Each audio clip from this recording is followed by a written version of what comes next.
2 વર્ષ પછી આખરે તમે હું આપણે બધા જ એકદમ આમ હર્ષો ઉલ્લાસમાં છીએ હે ને કે ગણેશ મહોત્સવ આવી રહ્યો છે અને આજે ગણેશ ચતુર્થી પણ છે. દર વખતે આપણને એવી ચિંતા હોય કે ગણેશ ચતુર્થી કે ગણેશ મહોત્સવમાં આપણે રોજ તો ગણપતિ દાદાને શું પ્રસાદ ધરાવવાની. તો આજે અમે એવી જ કંઈક નવી તમને આઈટમ બતાવવાના છીએ. નમસ્કાર દર્શક મિત્રો, હું છું શ્વેતા. આપનું હાર્દિક સ્વાગત છે અમારી યુટ્યુબ ચેનલ રસોડુમાં.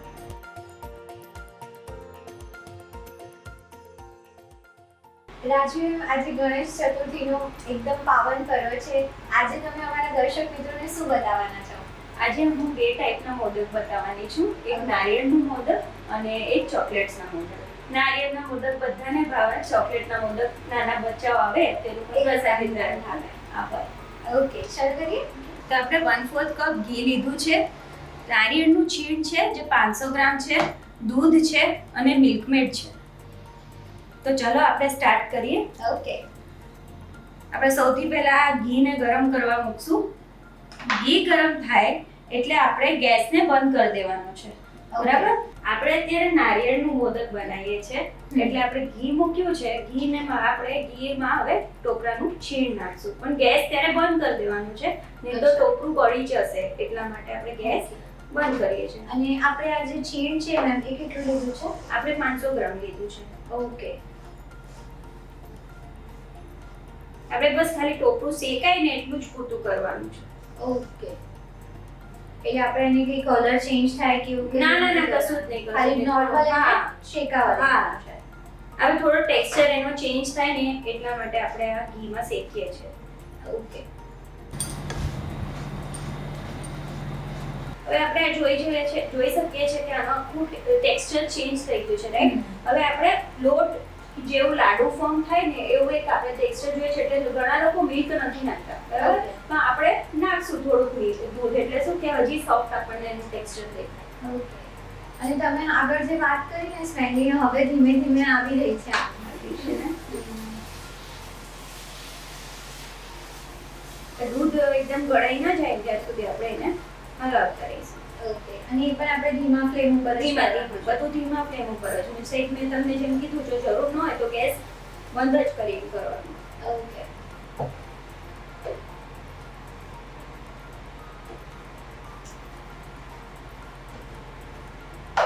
આપણે જોઈ શકીએ છીએ કે જો દૂધ આખું એબ્ઝોર્બ થઈ ગયું છે એટલે આ ઓલમોસ્ટ આપણું રેડી છે.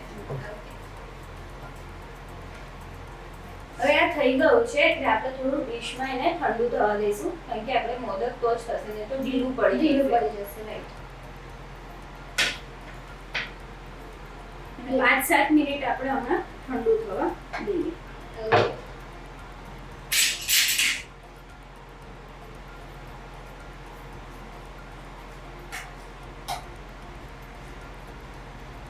થોડીક વાર 5-7 મિનિટ એને રેસ્ટ આપશું, પછી આપણે મોદકના મોલ્ડમાં બનાવીશું. ઓકે. હવે આ મોદકનું મોલ્ડ છે તેમાં આપણે આ નાખશું, આ સ્ટફિંગ નાખશું. પણ એમાં ધ્યાન રાખવું પડશે કે છે ને હંમેશા અંદર તરફ દબાવતા કરવું પડશે, નહીં તો પછી છે ને આની લાઇનિંગ્સ જે છે ને એ નહીં પડે મોદકમાં. એટલે આખું સ્ટફિંગ એને એકદમ પ્રેસ કરીને કરવું પડશે. ઓકે,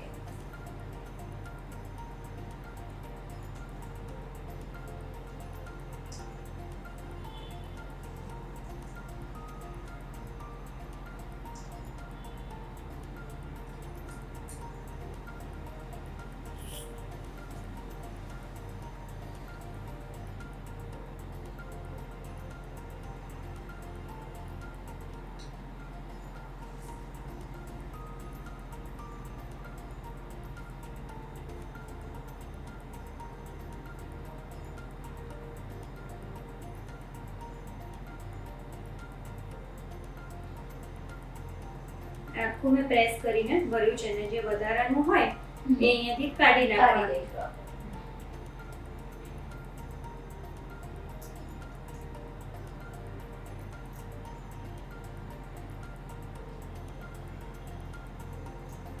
થોડી વાર પ્રેસ કરીને રહેવા દેવું પડશે.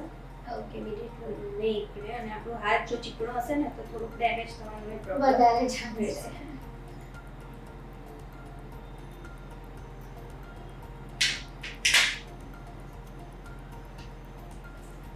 આવી રીતે આપણે બધા મોદક રેડી કરી હા બધી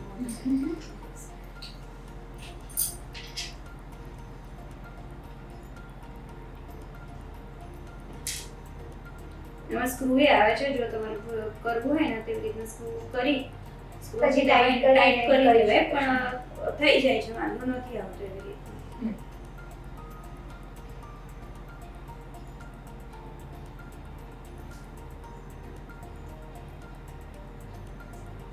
તો આપણા કોકોનટ મોદક રેડી છે.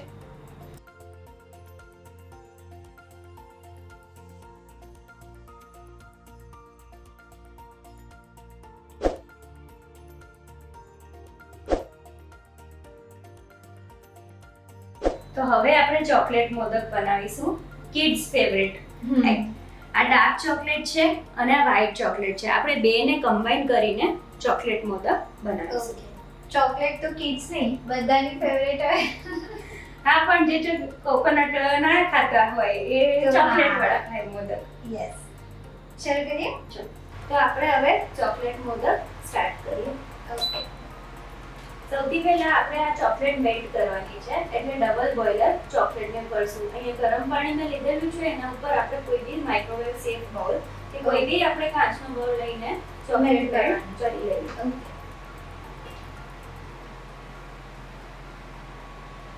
હવે મેલ્ટ થાય ત્યાં સુધી આપણે રાહ જોવાની. હા, હલાવતા રહેવાનું, સ્પેચ્યુલાની મદદથી આપણે ધીરે ધીરે હલાવતા રહેવાનું. અને મેં છે નાના પીસીસ કરી લીધા છે, એટલે એ જલ્દી મેલ્ટ થઈ જશે.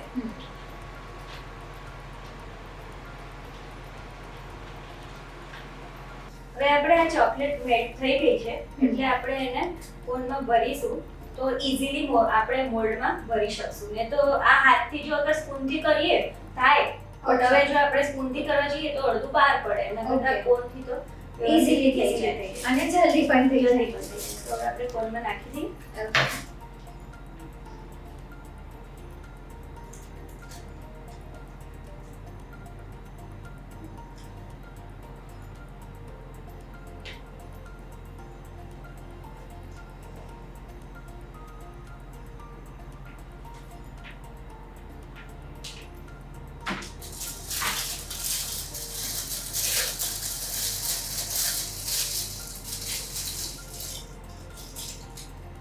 સેમ રીતના આપણે આ ડાર્ક ચોકલેટ જે રીતના ભરી એવી રીતના જ આપણે આ વ્હાઈટ પણ ભરી દઈશું.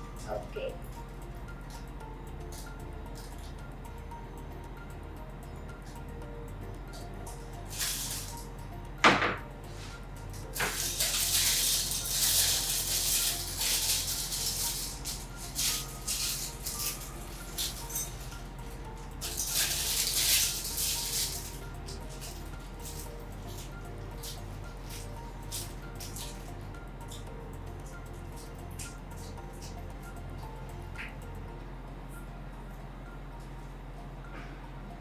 આપણે એને કટ કરીને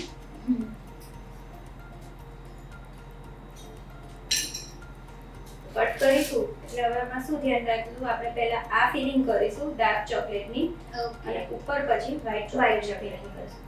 ઓકે. એટલે આખો લુક એનો માર્બલ લુક આવશે, જ્યારે આઉટપુટ નીકળશે ને ત્યારે બે કોમ્બિનેશનમાં દેખાશે. ઓકે.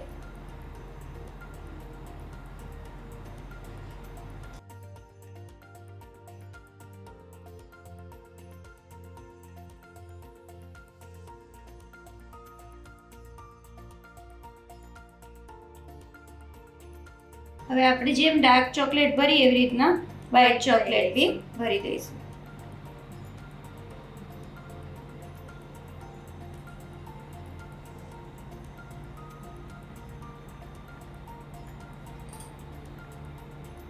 હવે આપણે આમાં ભરી દીધું છે. હવે ફ્રીઝરમાં આપણે એકચ્યુઅલી ફ્રીઝરમાં 15 મિનિટ આપણે એને ફ્રીઝ થવા દઈશું. તો આપણા ચોકલેટ મોદક રેડી છે. ઓકે.